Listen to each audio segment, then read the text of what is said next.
your college performance does not relate to the National Football League. It never does. They played side by side with each other, and he wasn't as good as Quinn Ewers. That's an issue. That's a major issue. It wasn't that it wasn't as good as Quinn Ewers. Ever got to Texas? It wasn't that it wasn't as good as Quinn Ewers. It was Quinn Ewers' program, which Steve Sarkisian made very clear the entirety of the time that Arch Manning was in Austin. So for you to argue that because Ewers is a 7th-round pick, Arch Manning is not that good and not deserving of being first overall is asinine. It is wrong. It is incorrect. I told you he's going to be number 1 overall. My whole thing was I'm buying you're doing your thing now where you double down on a tape that is incorrect. The best quarterback prospect to ever hit college football can't play. He's not so. There were 2 perfectly rated quarterback recruits in the history of the sport. Quinn Ewers couldn't even play at Ohio State. He couldn't even play at Ohio State. Quinn Ewers. Go look it up. The Early Line, only on SportsGrid. We're going to go through every single thing, and I've got a great team behind me that's going to help me get the job done. I want this to be the place that people come to. There is going to be an energy to game time decisions that you will feel night in and night out. We are going to hit every single one of those markets that you need to know about. We will have everything at our disposal, and we will use that to our advantage. There is not going to be a better place, I promise you, than Game Time Decisions. I'm Kevin Walsh. Tune in to Game Time Decisions weekdays on SportsGrid.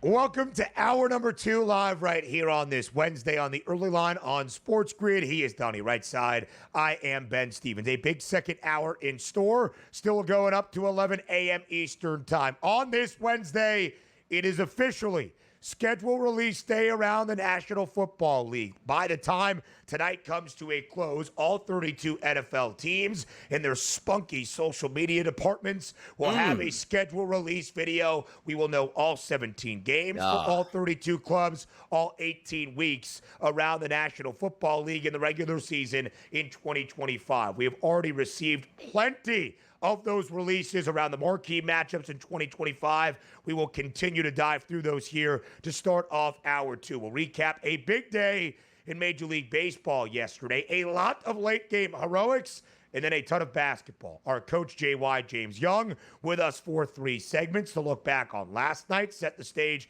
for tonight's doubleheader as well, and of course, continued reaction to the Dallas Mavericks earning that number 1 overall pick in the NBA draft lottery. And then Myles Ehrlich will join us later on in this second hour with the start of the 2025 WNBA season. Now just 2 days away. It begins on Friday, in plenty of monumental showdowns on Saturday to open up the new season in the W as well. Yeah, it's good stuff all the way through. And by the way, you just brought up a pretty good, interesting topic here where it's like the millions of dollars of budget it feels like these NFL teams have for the schedule release videos. Yeah. And every year they get more creative and more creative and more creative. It's almost like you say, you know what? You watch the Super Bowl, and a lot of people just watch for the innovative commercials that they see. Well, now those commercials come out 3 and 4 weeks in advance. Like, I already saw this one. Like, back in the day, that was a big deal. I do look forward to some of these because the best part is, Ben, like 5 of them hit really good. Some of them are like, okay, and at least half the league, I have no idea what they're doing because I didn't catch the latest TikTok craze at that point. Yeah, DRS, it really is like the biggest day for these social media departments that they work for months and months to make it look as good as possible. Of course, we remember what the Titans did 2 years ago to release their 2023 schedule on the streets of Broadway, asking fans and people alike to react to team logos. Great comedy, wonderful stuff. All right, let's get to the actual action on the MLB diamond yesterday of our 15 games on a full Tuesday slate. DRS, 5 teams walking it off on Tuesday evening, including 3 tremendous walk-offs in a 4-minute span. In the Motor City, the Detroit Tigers, down by multiple runs in extras. In the bottom of the 11th, Javi Baez hits his second 3-run home run of the game to give the Tigers a 10-9 victory over the Sox in the home half of the 11th. For the Houston Astros, Isaac Paredes, a walk-off homer in the bottom of the 9th. The Cubbies trailed by multiple runs entering the home half of the 9th at Wrigley as well against the Miami Marlins. It was Nico Horner making it a 1-run game, and then Justin Turner, a 2 RBI double to win it for Chicago. Those 3 walk-offs in a 4-minute span, not to mention J.P. Crawford in the 11th for Seattle. The M's a victory against the Yanks. And Fernando Tatis Jr. for San Diego, a walk-off homer in the 9th for the Padres as well. Plenty of late-game drama in MLB yesterday. Exactly. And also on a Wednesday, a really full card today. We'll see if some of those games play in the Northeast with the rainy conditions where the Phillies actually got rained out yesterday. Have a doubleheader today and ain't looking good there. But by the way, just taking a look at one game yesterday, which was exciting. I went 1-1 yesterday on team totals. One of those team totals I had was the Boston Red Sox, which was over 3.5 runs. They got 9, but the Tigers got 10, which means 19 total runs in that game, Ben. And I had 4 players to get RBI props in that game. Said 19, 4. And you probably had some pretty good players. Only one of the 4 players actually cashed in on an RBI prop. So sometimes you nail the game, but just don't nail the actual actors in the game itself at that point. But it was a fun day across Major League Baseball. A lot of interesting storylines. A lot of teams that still seemingly can hit in big moments, and other teams making some big comebacks yesterday. Baseball's fun, man. Just, again, we're in May. Come on, 50 and 60 degrees? Get out of here, which is what we're in the Northeast. Give me the 80s, man. Where are the 80s at? I think they're coming DRS Saturday and Sunday, but we do have some rain to deal with both today, yesterday, and even tomorrow. DRS, I was surprised to see that you are happy Paul Skeens will pitch for Team USA in the World Baseball Classic in 2026. What a team the United States is assembling. The captain, Aaron Judge, in the ace, Paul Skeens. You know what? It's funny, too, because now I have a whole different scenario here for the World Baseball Classic. Like I told you, before, it should all be college kids because you don't want to lose any, for your pro. You're paying these guys hard-earned money. They're amped up too early. It's a long baseball season. Don't waste them. But now I'm under the impression, if I'm the Major League Baseball commissioner, I hand out a list of teams on opening day or expected to be on opening day that are horrible and go, these guys must play, and I'm going to pick, as your commissioner, your best players off your team to assemble, and they're going to have no restrictions on their starting pitching staff. Skeens wants to pitch 3 straight days as a starter. He can do that. Your closer, one of the best in Major League Baseball, on a bad team, let's just say Mason Miller on for the Sacramento Athletics, by the way, having a decent season this year. He can close every single day with no break, 30 to 40 pitches every single night, and that's fine because why? Your teams don't need them. You're not going to win anything. They're basically wasting 6 to 7 months of their season anyway. So again, Paul Skeens, like a softball pitcher, Ben, they can pitch every day. Pitch Paul Skeens every inning, every minute in the World Baseball Classic. Because why? Why does he have to pitch a Major League Baseball season for no reason in Pittsburgh? How about that take? DRS, I'm sure that take will ingratiate yourself with the wonderful fans of the Pittsburgh They're with Pirates. me. You're on my side. Maybe they are. Number 18 for Clayton Kershaw and the LA Dodgers expected to begin with his season debut on Saturday. Wow. Corey Seager, former Dodger, now with the Texas Rangers. Some more bad injury news, placed on the IL again because of a hamstring. Any final thoughts, DRS, on MLB from yesterday before a big Wednesday slate we will talk about in our third and final hour before we get to the NFL and more schedule release news? That hamstring injury. Steph Curry, do you see that? They call up Corey Seager. Like, hey, man, look, thought I was ready to come back and run 60 feet down the line, 90 feet down the line, not able to do it. The hamstring injury, the worst injury you could get outside of an ACL or an Achilles. It's a shame, man. You never know when to come back. It's a shame. It is really unfortunate for the Rangers. DRS's AL pennant pick for Texas before this year got underway. My AL pennant pick, the Detroit Tigers. Man, what an absolute juggernaut. DRS, as we have said multiple times, scheduled release day in the NFL by the end of this Wednesday. All 32 NFL teams will know the entirety of their 18-week schedule. They probably already do here in the regular season. We'll get some more leaks throughout this Wednesday. The big marquee matchup announced early on this Wednesday morning. How about this for Turkey Day in Big D? Sometimes the Cowboys don't exactly play the most marquee of opponent. Never. How about the Kansas City Chiefs? The line is out for this Thanksgiving showdown. What is it? KCA Road, 4.5-point favorite in Big D at the Star against the Cowboys. Yeah, it's interesting, too, because a lot of expectations on the Cowboys is they are going to stink this year. Now, understand this. I've done my share of ripping on the Cowboys specifically this week by shoving that Super Bowl trophy right down their throat again. But I got to tell you, Cowboys aren't bad. They got a pass rush. They got a quarterback. They got wide receivers. They're going to be better than last year. So the walkovers and easy victories, which includes my Philadelphia Eagles on opening night, I don't know about that. We'll see about them boys this year. 6.5-point spread for that season debut, but in favor of Philadelphia at home at the Link. Trey Hendrickson reiterating his desire yesterday in saying without a new contract, he's not playing this year for the Bengals. More on the early line up next.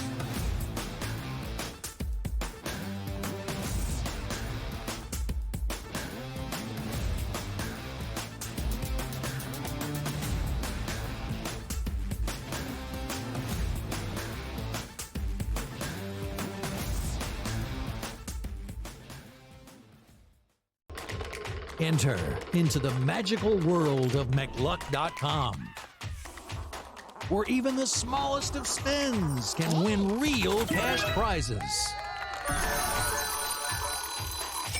Adventure into over 1,000 of the best Vegas-style slot games. So what are you waiting for? Unlock your free welcome offer today.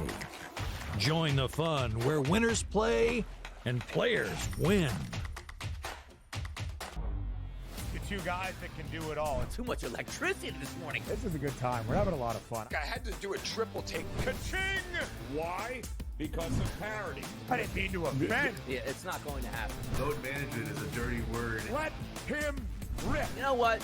Circumstances provide the results. What? How do you do this once? Oh, Donnie, you got such a good show there. A network that is booming. The Early Line, only on SportsGrid. The game is on. The stakes are high. But the action isn't just on the field. Rearranging that rim. Get it inside! SportsGrid's in-game live. Your ultimate second screen experience. A little flyer, couple of 15.5-point live line. Every prop, every play, every day. Anything can happen. It's complete chaos. It's smarter to be on SportsGrid.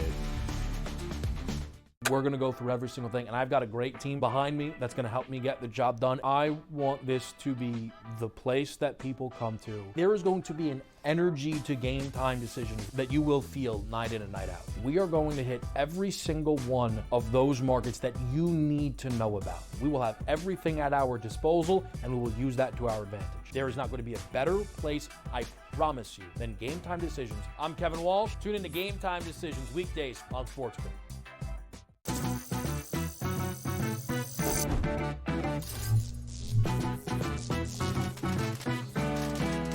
Did you know sportsbooks tend to draw up tighter bet lines for events that get even more bettors, like championship games or major matchups? My tip? Try betting on less popular sports. You might have a better shot at beating those odds. Now, go get lucky. See you in Las Vegas. Let's get lucky.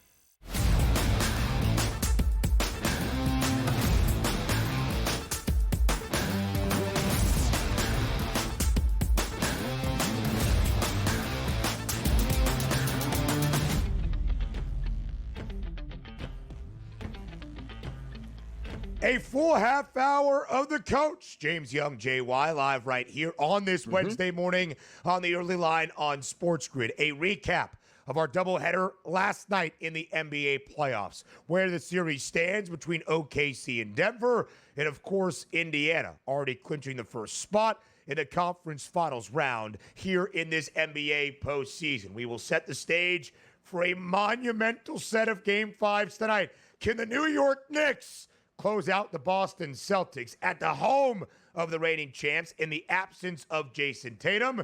Can the Minnesota Timberwolves do the same with more than likely no Steph Curry out there for Golden State? and, of course, some draft lottery reaction because it's still stunning. The Mavericks are picking first overall. JY, thank you for everything you are about to do here on TEL. Ben, thank you. Thank you for that introduction. I'll just stop talking so you can start asking me questions. Let's dive right in. We've got so much to get to, DRS and JY. We go to Oklahoma City first and foremost. JY, in this Game 5 between the Thunder and the Nuggets, a decisive game for a team to take a series lead. Denver won the first 3 quarters, but OKC won the most important 12-minute set. That would be the fourth and final by 15 points for that 7-point win, 112-105. What was the difference for OKC in that fourth and final quarter? Well, just the ability of just getting stops and just the fact that besides Nikola Jokic and Jamal Murray, they cut everyone off. You know, you look at Oklahoma City as a team that, you know, has struggled in spots down the stretch of games. You can look at game number 1 blowing the lead.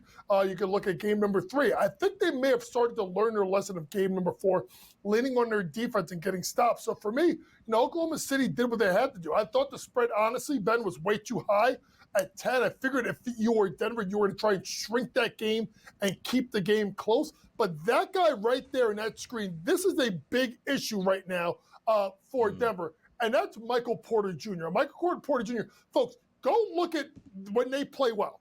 When they play well, this kid plays well. That left shoulder, which I don't think, if I'm not mistaken, can barely get it over, you know, to bring it up for a shooting motion, has affected his shot. He struggled mightily from 3, and they're going to find a way to get this kid going, Ben, because otherwise I know, you know, obviously Joker was fantastic. Jamal Murray, fantastic. Gordon, okay. But if they can't get Michael Porter Jr. going from the perimeter, this series will end in 6.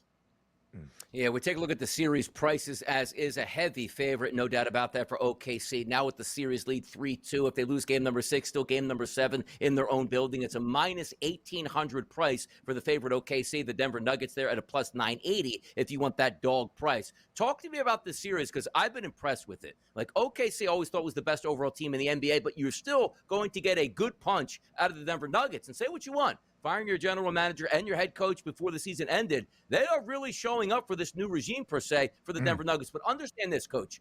Are we going to see a game number 7 back in OKC? I would love there to be a game 7. I can't trust with what we're getting out of Michael Porter Jr. I just can't. Because, I mean, Denver gave you the 1-2 Joker Murray punch, and it still wasn't enough, right? And I still think Oklahoma City may have that like next gear that they can get to that I don't know if Denver can. You know, I thought it was important for Denver to try and steal this. I went into yesterday really thinking, Donnie, that, okay, if they kept this game close, like, all right, they're going to be able to get game 6 at home in Denver. I can't say that now when you get, 60-some-odd points out of your 2 best players and you still lose by almost double digits? Tough times had it. Unless Michael Porter gets going, I like OKC minus the points in game 6 on the road. Not a super efficient night for Jamal Murray, but still 28 points. Much more efficient out of Nikola Jokic than what we saw in games 2 through 4. 17 of 25 from the floor, 44 points. The rest of the team, though, JY, including Murray, Aaron Gordon, and, of course, MPJ, just about 32%. To JY's point, Michael Porter Jr. has scored in double figures just 5 times in this playoff run. But in those 5 games for Denver, the Nuggets are 4-1. 4 of their 6 playoff victories overall this postseason when Michael Porter Jr. scores at least 14 points, including the lone game this series where he has scored in double figures. It was 21. It was the Game 3 win for the Nuggets at altitude in OT, outlasting Oklahoma City. Last night, JY, our other 1 seed out in the Eastern Conference, the Cleveland Cavaliers on the brink of elimination, but an 8.5-point favorite with Donovan Mitchell in the lineup against the Indiana Pacers. Got off to a great start, did Cleveland. 19-point lead early in the second quarter, but then the Pacers rallied once more for a 114-105 win. Indiana wins outright as an 8.5-point dog to earn their second consecutive trip to to the Eastern Conference Finals. JY, when you look at this series, the Pacers clinching it with a gentleman's sweep in only 5 games, what is the bigger story to you? Indiana's resolve, resilience, and now playoff pedigree, or the injuries for Cleveland that they were unable to overcome? Probably a little bit of both, but it's probably more B than A, because when you have a 64-win team, I think it's only the 3rd team in the history of the NBA to win 64 or more games and not make it to their conference finals. And Ben, we have to start to have this discussion. Donovan Mitchell is a fantastic player. I'm never going to take anything away from Spider. But 8 years in the NBA that he's made the playoffs, he has never made it to a conference final. He has played particularly well. But I think what you need to get out of players is, can you take your team, not just your game, and your team, and elevate it to another level when it gets to the playoffs? We did not see that. You can look at injuries, yes. But I'll tell you right now, someone that wasn't injured was Jared Allen. And he was absolutely atrocious towards the end of this run. We have to look at this offseason in Cleveland. You've shuffled the deck and you got rid of the coach. Do you start shuffling the deck with some of the players, namely Jared Allen? Does he get moved to give you some kind of help somewhere else? Yeah, it is really interesting, JY. 8 years for Donovan Mitchell in the NBA, including his first 5 in Utah. Ousted by the second round each and every time, including his 3 seasons in the land when the Cavs have been at least a top 4 seed. A little bit more on that up next on the Early Line.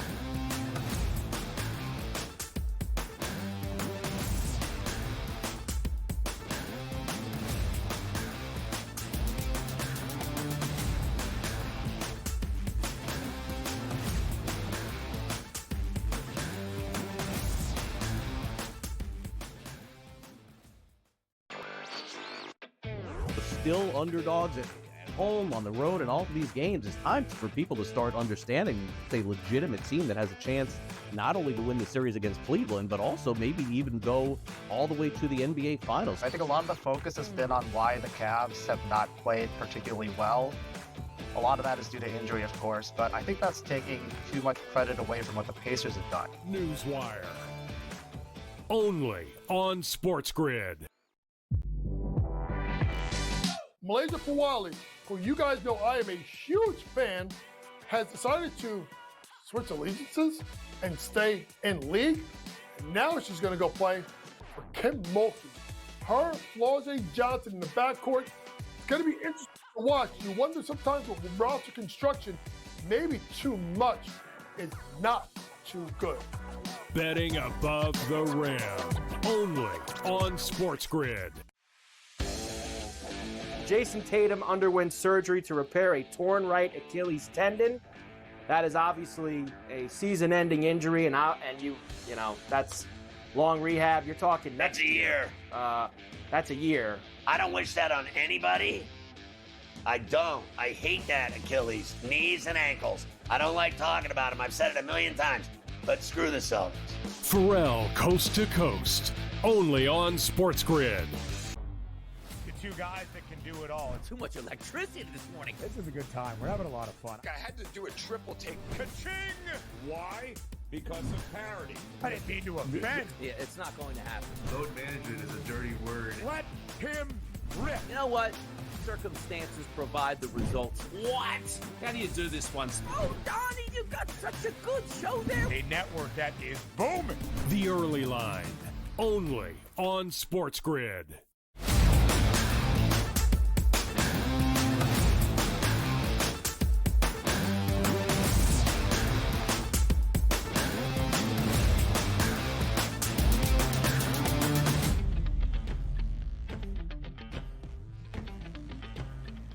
Just one final thought on our first spot booked in the Eastern Conference Finals before we look at the 2 other spots that we could see in the conference finals up for grabs tonight. Of course, first in Boston and then in the Twin Cities in Minneapolis. Jay Wyatt, last night, the Pacers win outright as an 8.5-point dog in Cleveland, ending a magical season for the Cavaliers. First, under Kenny Atkinson, a 64-win campaign for the NBA's Coach of the Year. And it felt like for Cleveland this year, as the 1 seed in the East, things would be different. Third consecutive second-round exit for the Cavaliers. They are the third team in the last 2.5 decades in the NBA playoffs to be greater than a -500 series outright favorite before that set gets started and get ousted in only 5 games, joining the 2004 NBA Finals when the Pistons upset the Los Angeles Lakers in the 2023 opening round, where the 8 seed Miami Heat ousted the 1 seed in the Milwaukee Bucks. After 64 wins, JY, for Cleveland this year, just how disappointing would you sum up this season and the result for the Cavs? It's devastating. They started the season, 15-0? I mean, 10-0. I mean, they got off to such a great start that everybody thought once you brought in Kenny Atkinson, someone I was a big proponent for, that they were going to turn around and run away. And they got everything lined up, right? They got Boston and New York on the other side of the bracket, right? So they got what they wanted. It just was unfortunate that they just didn't play the right basketball at the right time. It's a shame at that point, too, because you're just taking a look at a team who had so many high expectations, and sometimes the injury bug just bites that at this point, Coach. But look, come on now. We know what this time is right now. We know where we're going. We're taking 95 up north. We're headed to Boston. And by the way, do you know what I heard this morning? There is a special bus with the Knicks City Dancers on their way to Boston tonight to take control. But understand this. Let's set the table for tonight. The favorites in this game, the Boston Celtics -4.5. Last time I checked, the New York Knicks have a 3-1 series lead. What if I would have told you that the best player on the Celtics is not going to play tonight, and yet they're still a 4.5-point favorite? I don't understand what's going on tonight in the TD Bank Garden, but is the wrong team favored? Are the Knicks rolling over because they got game number 6 in the Garden coming up in a couple days here at this point? Coach, 4.5 for the Celtics, down 3-1 without their best player. Sounds disrespectful right now. No, it sounds like a team that's desperate. It sounds like a team that's desperate to get. I know you were trying to reel me in and get me to say that. No, the right team is favored. It should be Boston. Wow. Listen. I know Brian Windhorst kind of threw this out there yesterday, and it's a little bit different how I take it. Boston is 8-2 without Jason Tatum during the season. Now, you got to also look at the fact that 6 out of the 8 wins were versus teams that did not make the playoffs. The 2 teams that had made the playoffs was Detroit in December when they weren't good. But they have enough guys. And New York has shown a propensity offensively to struggle. Got to remember, the Knicks finally woke up like midway through in the third quarter, end of the third quarter. It's the best basketball they've played in this entire series. Are they going to repeat themselves? Boston should have a lot of pride. Jaylen Brown has to be better, let's be honest. What do you get out of Porzingis? But then you have to look at the 3 guards in the backcourt. And Derek White, Peyton Pritchard, and obviously Drew Holiday. Can they bring enough to at least get this back to MSG for a Game 6? And I think, JY, that is the question, right? How do the Boston Celtics fill the huge void that is Jason Tatum, especially after the masterful 42-point performance trying to will Boston back, although they had a 14-point lead in the third quarter that they squandered again, 42 points in game number 4 inside MSG. But let's not mince words. It is devastating that Jason Tatum is out for the remainder of this series, and his status for 2025-26 certainly up in the air. But with a healthy Jason Tatum, the New York Knicks have come back from 20-point deficits in the third quarter in being down to win those game outrights, and a 14-point third quarter deficit in game number 4 to take a 3-point fourth quarter lead and still hold off the reigning champs. This has been the Knicks series from the start, and they hold a commanding 3-1 series lead. Does JY think it is over tonight inside TD Garden? That's what we ask him up next. Yes, the Celtics are a 4.5-point favorite, but will the odds matter? We'll give you the betting stats, and if not tonight, when? From the coach, JY James Young, on the other side of the break. In our other Game 5 in Sleary's clinching spot potential in Minneapolis between the T-Wolves and the Warriors. All of that next on TEL.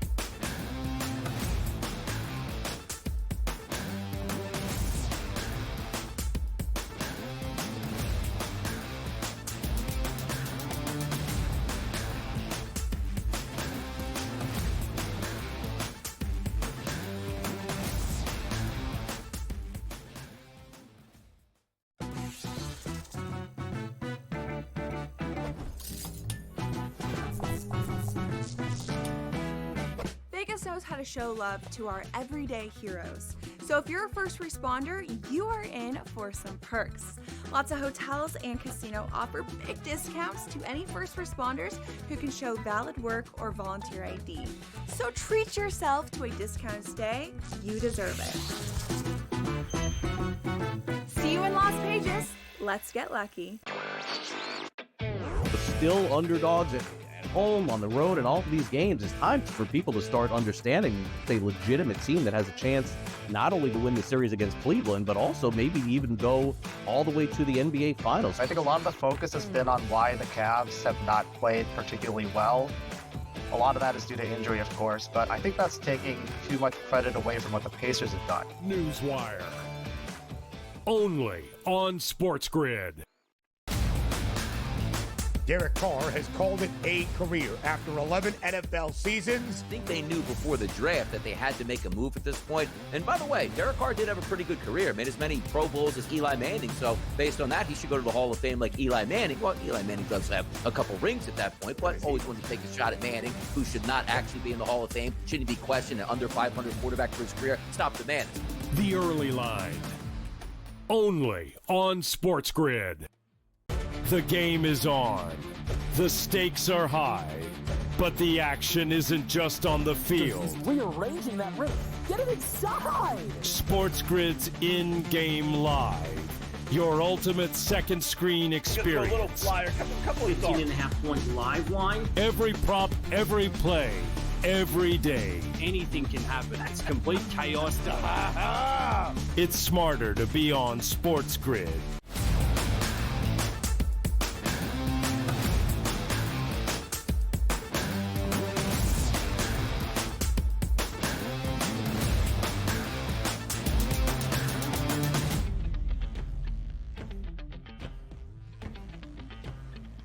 JY still here with us on this Wednesday morning on the Early Line. So DRS asked you, JY, if the right side was favored tonight in Beantown between the Celtics, Suns, Jason Tatum, and of course the New York Knicks holding a 3-1 series advantage. You said, yeah, Boston's still loaded. They should be a 4.5-point favorite. But will the New York Knicks defy the odds as they have the entirety of this playoff run? By the way, the Knicks, who were atrocious as an underdog in the regular season, 6-13 straight up, are now 5-1 outright as a dog in this postseason. Will it end tonight, JY, inside TD Garden? And I ask you the small caveat, if it does not, is it over in 6 in the other Garden inside the world's most famous arena? I think you're going to get Boston's best effort. My heart says yes. My mind says no. And I'm going to go with my mind and say that. My body. Telling me, yeah. Disavow. Go ahead. Boston close tonight. I think Boston finds a way. I set up an interesting case for the Knicks, who have not won a series win at home since I do believe the 1999 Eastern Conference Finals, when they were an 8 seed and they knocked out, I do believe, was Indiana to go to the NBA Finals. So to me, I think Boston close. Two guys to watch out on one on each side. One, Karl Anthony Towns, his points drive, I do believe, is 19.5. I saw them finally say to Cat, go inside on Tatum. So let's see what happens tonight. Does Joe Mazzulla start Al Horford and go double big with Porzingis? Or does he go smaller with Pritchard? If he goes smaller, look for Cat to go inside early. If it's someone like Al Horford, maybe he goes out the perimeter. So look at someone there. And for the other side, Derek White, I think, becomes intriguing because you have to figure who's going to take Jaylen Brown. Is it going to be OG or is it going to be Mikal? It was Mikal. I think it probably is OG. If you're looking for a guy that's capable of going off in this spot, look at Derek White, who's had some big moments in this series. Look for Derek White that goes over his points prop tonight. Well, look at that series spread, too. You take a look at this, the money line on it, a minus 620 price here for the New York Knicks with that 3-1 series lead. No Tatum there, plus 460 for the Boston Celtics. Then you take a look there at the spreads, minus 1.5, minus 320 price on the Knicks. And the shortest is a game number 5, which, again, would be tonight at a plus 150 price at this point right now. Thoughts on the Knicks if they lose this game? Is there panic? Is there struggler? And we got 2 more games at this point for me, Coach, because when I look at the Knicks, you got to close them out tonight. It's got to be Brunson because you don't want to give those Celtics life. That's it. You know what I mean? I mean, this guy just he started thinking about R. Kelly and lost his mind. That's all you got to say. Lost his mind. Listen. Yeah. If you get to a point where you get a game 6 at MSG, will the fans be restless and nervous? Probably, yes. Because I'll be one of them. But I still think at the end of the day, New York will find a way to close it out. If they don't pull it off tonight, I fully expect them to close it out in game 6 at home.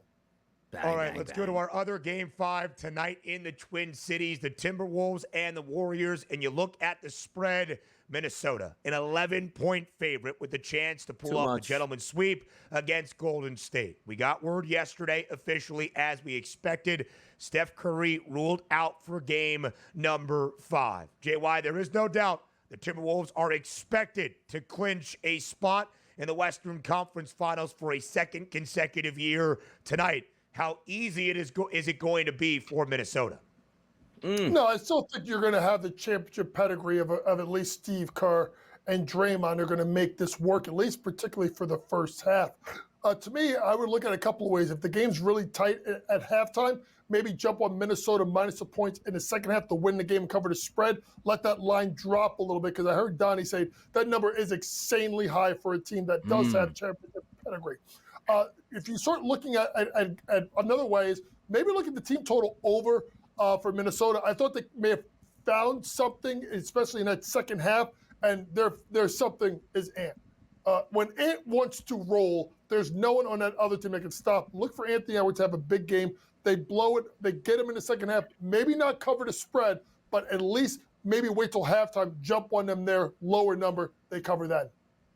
Yeah, series price is pretty heavy in this one. The Timberwolves are minus 4,500 to close this series out and win. The Golden State Warriors at a 16-1 price as an underdog here. You don't want to have that series extended, which I don't know if it will, but sometimes I take a look, Coach, like the pedigree of the organization. Used to winning championships, very proud. Jimmy Butler's not going to, I hope not, 2 for 7 from the floor and say, just get me into the all season. There's no sense in this. And also Steph Curry not coming back tonight. We don't even think he's probably going to come back for game number 6. And who knows if we even get a game number 7 if he does actually play in that. Talking about the Warriors, their championship pedigree, is that enough to force another game where they can possibly win as a double-digit underdog? It's crazy.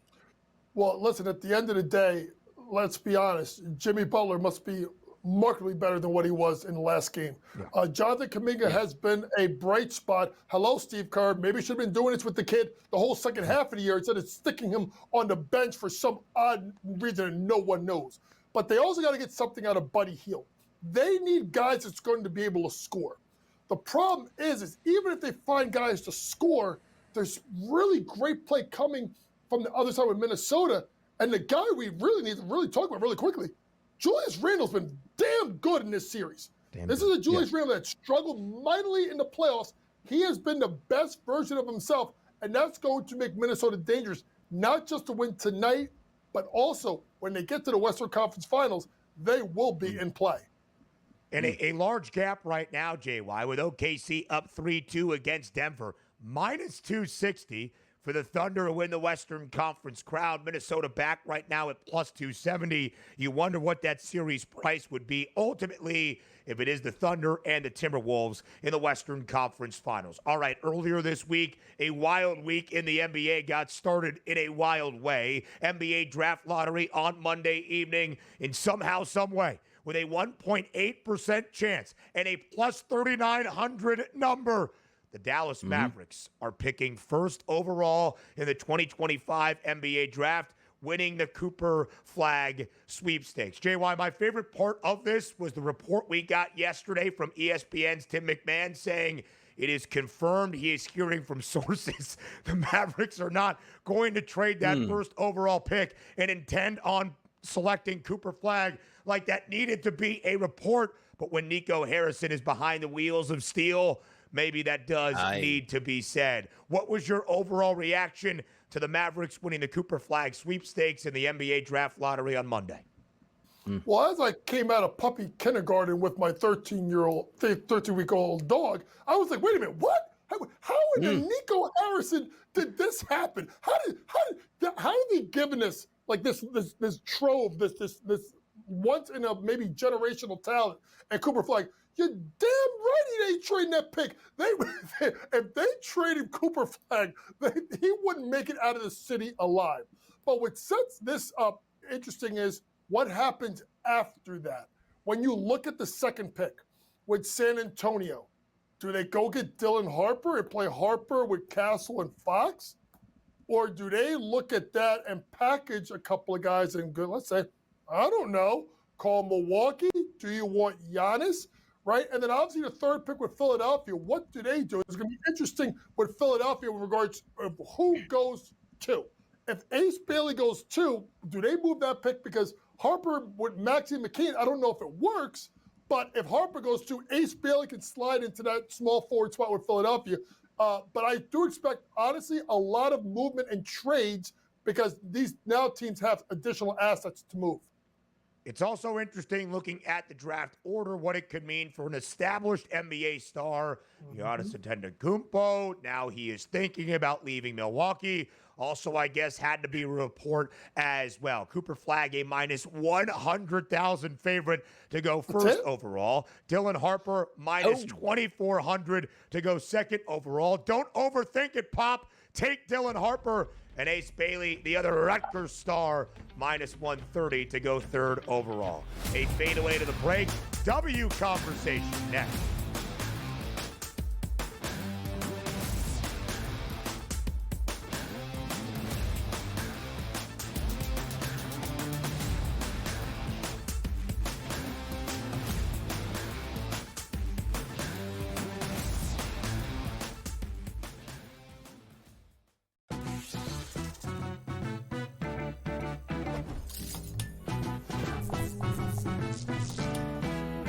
Vegas knows how to show love to our everyday heroes. So if you're a first responder, you are in for some perks.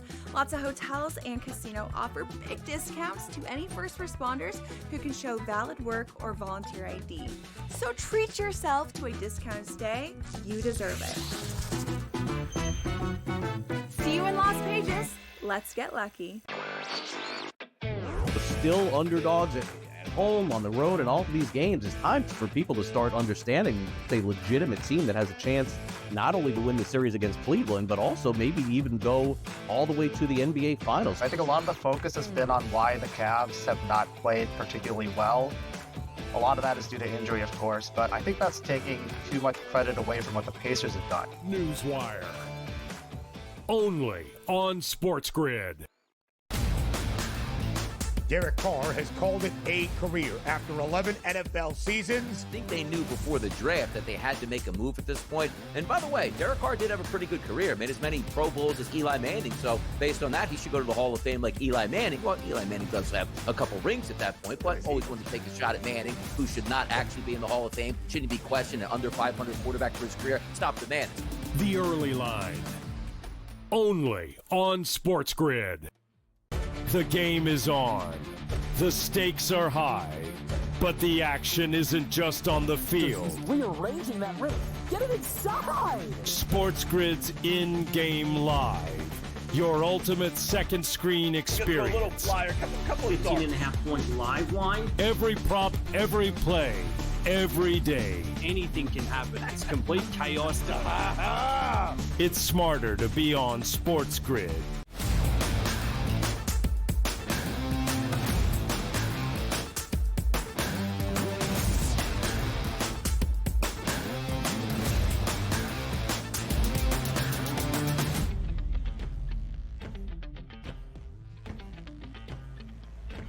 Only 2 days away from the start of the 2025 season in the WNBA. After a historic 2024, the W rides the momentum into 2025. So to get you set with a season primer, 2 days out from the tip of the regular season with 3 games on a Friday night, Myles Ehrlich joins us here on the Early Line. Senior WNBA writer for Winsider, covering the league and the New York Liberty. He is here on this Wednesday to set the stage for everything. The new updates for this new season, and of course, the overall scope of this campaign in the W. Myles, as always, we appreciate the time. Thanks for being here bright and early on this Wednesday.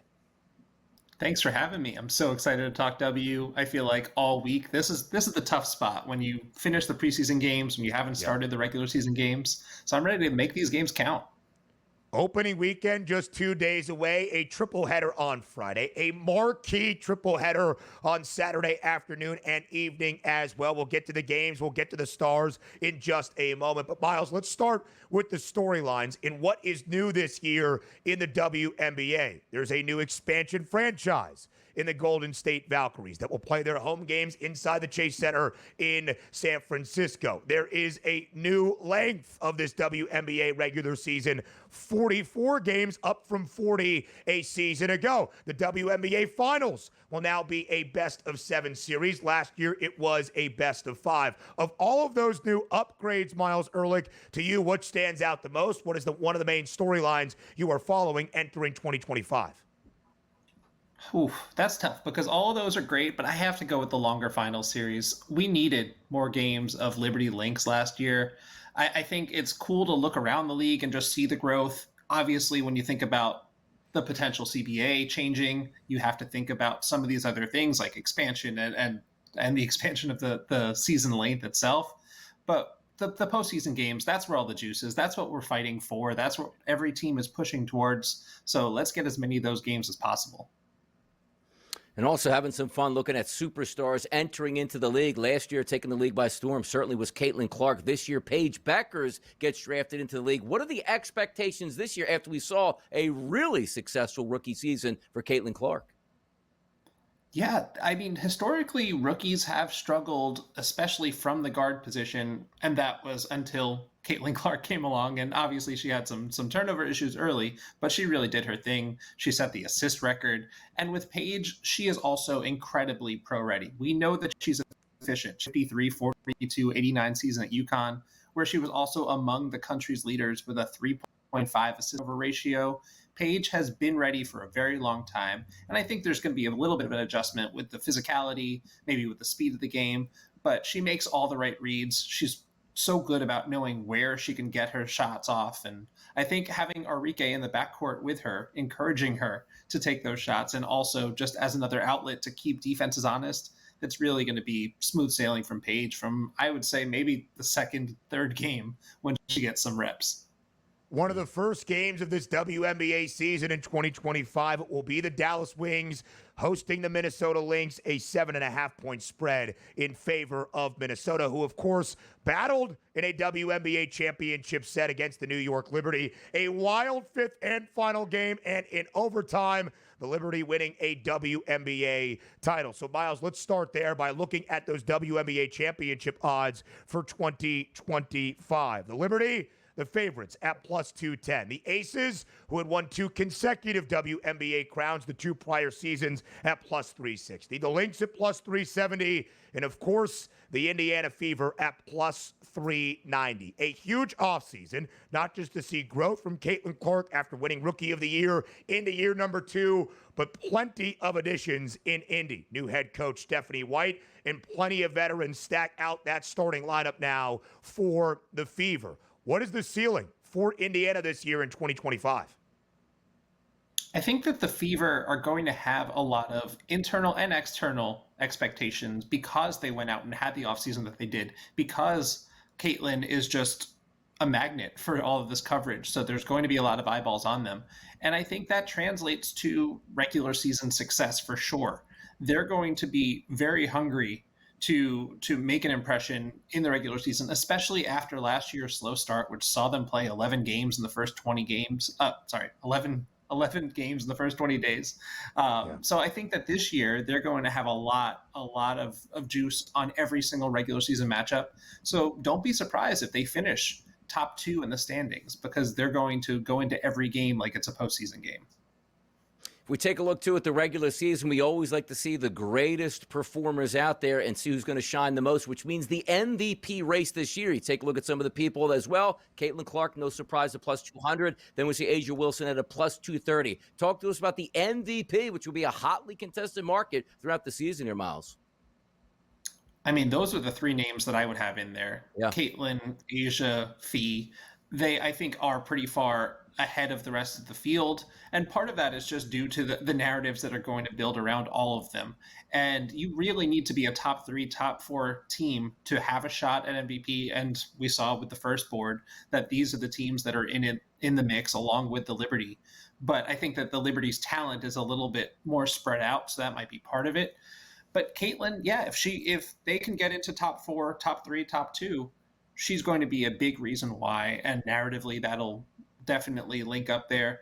The Lynx are on a revenge tour. Fee talked all offseason about how she wasn't happy about Game 5 and how that went down, and that entire series was so tough. So she went to Unrivaled, the league that she co-created with Brianna Stewart, and she won MVP there. She won the one-on-one tournament. She's just been winning everything on the court since then, so she's going to come in hungry. And then Asia Wilson came off of the best WNBA season we've ever seen. So Asia's got that juice. The only thing working against her is that she's won 3 of the last MVPs, and it's been every other year. There's definitely a voter fatigue problem with the media and the W, so she might have a little bit of an uphill climb there.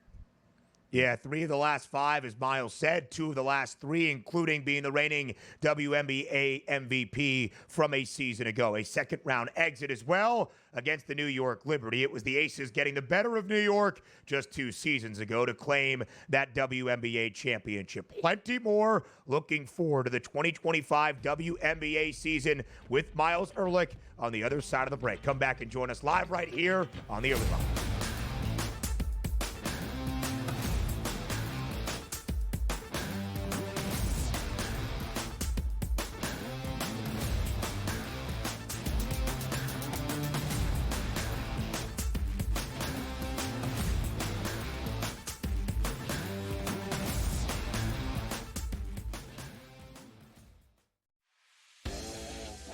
Jason Tatum underwent surgery to repair a torn right Achilles tendon. That is obviously a season-ending injury, and you know that's long rehab. You're talking that's a year. That's a year.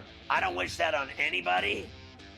I don't. I hate that Achilles, knees and ankles. I don't like talking about them. I've said it a million times. But screw the Celtics. Pharrell Coast to Coast, only on SportsGrid. Your college performance does not relate to the National Football League. It never does. They played side by side with each other, and he wasn't as good as Quinn Ewers. That's an issue. That's a major issue. It wasn't that it wasn't as good as Quinn Ewers. Ever got to Texas. It wasn't that it wasn't as good as Quinn Ewers. It was Quinn Ewers' program, which Steve Sarkisian made very clear the entirety of the time that Arch Manning was in Austin. So for you to argue that because Ewers is a 7th-round pick, Arch Manning is not that good and not deserving of being first overall is asinine. It is wrong. It is incorrect. He's going to be number 1 overall. My whole thing was I'm buying you're doing your thing now where you double down on a take that is incorrect. The best quarterback prospect to ever hit college football can't play. He's over not a 7th-round There were pick 2 who didn't even perfectly play rated good. quarterback recruits in the history of the sport. Quinn Ewers couldn't even play at Ohio State. He couldn't even play at Ohio State. Quinn Ewers. Go look it up. The Early Line, only on SportsGrid. We're going to go through every single thing, and I've got a great team behind me that's going to help me get the job done. I want this to be the place that people come to. There is going to be an energy to game time decisions that you will feel night in and night out. We are going to hit every single one of those markets that you need to know about. We will have everything at our disposal, and we will use that to our advantage. There is not going to be a better place, I promise you, than Game Time Decisions. I'm Kevin Walsh. Tune in to Game Time Decisions weekdays on SportsGrid.